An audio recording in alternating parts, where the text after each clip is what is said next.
There is some history, I understand, with Springsteen and Harvard. Yeah, there is. For those that don't know, Bruce got kind of discovered in Harvard Square.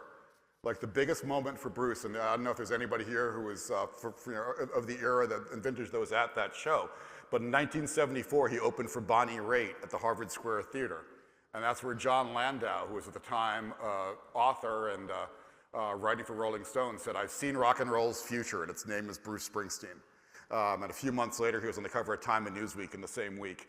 And it all launched from John's review from a show right on Church Street in the Harvard Square Theater, which was a good time until it shut down, and that's still shut to this day.